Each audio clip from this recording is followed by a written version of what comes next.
Good morning. Welcome back to House. Ben, purchasing a vehicle, should I buy it outright or should I lease that vehicle? By the end of this episode, you will have a better understanding and be financially way better off for having listened to it. Buy outright or lease? Okay, so for the last 18 years, I leased vehicle. Over 18 years, I have leased 6 vehicles. It's worked out quite well for me. Why so? Well, tax-wise, because I have my own company and I can basically claim approximately 90% of that vehicle. And the beauty of the leases is that after 3 years, I hand the keys back, that's it. There's no balloon payment, there's nothing. Hand the keys back, that's it. I can claim all the payment through the business. Yes. I have a car that never has a problem. So should you not have your own business, then what? Leasing or purchasing? You really need to... Well, I have a friend who is in this situation, so they don't have their own business. Okay. They're actually retired. Yes. And I was discussing, they were looking at, they're looking at purchasing a European vehicle. They have a European vehicle now. And, it's over 100,000. Yes. I said to them, what are you doing? They said, we're just going to buy it. And I said, well, why don't you lease it? And they said, well, I don't have a business to claim against it. And I said, well, that really doesn't matter. Have you spoken to your accountant? She said, no. And I said, well, I wouldn't be doing anything unless you speak to your accountant. No. So I have a rule of thumb. If I'm spending money, if I'm going to be spending $10,000, I call my accountant. I'm doing this. And my accountant is very blunt. He will say, you are a you-know-what, or he will say, great idea. Yeah, that's smart. But he does not mince his words, I can assure you. He's actually very tough on me, which is a good thing. So it is. So I said to my friend, have a chat to your accountant, they'll point you in the right direction, because I'm not aware of their financials and all the rest of it. Yes. And what they plan to do. And she said, fantastic. And she has a finance background. So she should be a bit more au fait. Yeah, but people aren't. It's really quite interesting because finance, it's such a broad subject and there's so much to know. The laws are amended constantly. You really need to have the discussion with someone who is really up to date.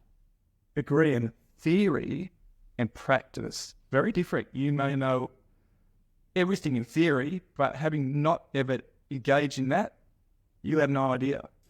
Yep, most definitely. And as with cars, it's a case of you really need to look at the fine print. Of the loan book or the lease document. The whole lot. The contracts, the whole thing. And what you will normally find is that our dealerships, they normally don't really want to paint a clear picture to you. They just want to trade and that's it. Get the deal done, move on to the next person.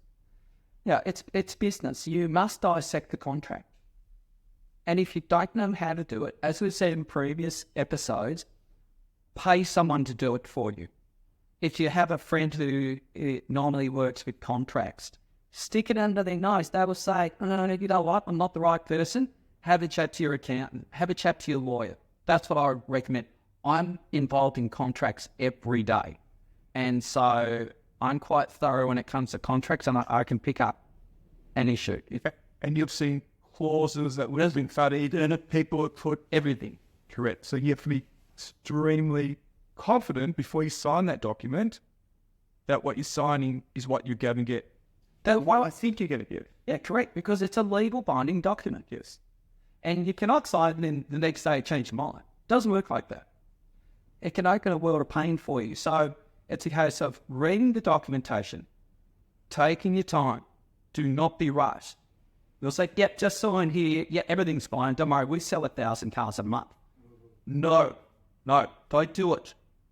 Thank you. I will come back to you. If you don't understand, make the call. Can I make an appointment with you? I've just got this. Yep, good idea. And what you may find is, let's, for example, your accountant may say, no, this is all wrong. We need to do this. Okay, thank you. Your account is there to save you money and keep you out of trouble. Okay? And for you to pay the least amount of taxes you possibly can. Leave it. That's what it's about. So if you think to yourself, oh, look, it's going to cost me $200 to go and see the accountant, big deal. They could be saving you $5,000. Correct. And the pain and the mental anguish. Yeah, and the stress, you just don't need it. You really don't. So everyone's different. Leases work very well for me because I do a lot of kilometres as well. And so there's no use in me holding on to vehicles. Because they devalue significantly. Yeah, they do. And if you're looking at a vehicle, always have a look at an next demo.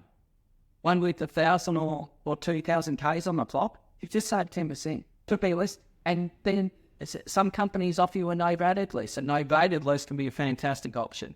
Many corporate companies offer that, but it's just a case going through the fine print. If you understand contract law, not a problem. You'll do it standing on your head. If not, pull in an expert. You'll be glad that you did. Correct. So hopefully now you have a clear understanding of the benefits of leasing over purchasing a motor vehicle.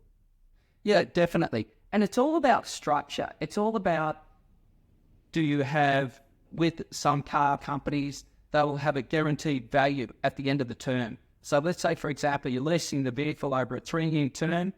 You have a maximum of 20,000 kilometres a year that you can drive that vehicle. So when you hand the vehicle back in 3 years' time, you need to have under the 60,000 mark, because then you won't have any issues. You go over 60,000, there'll be a penalty in the fine print.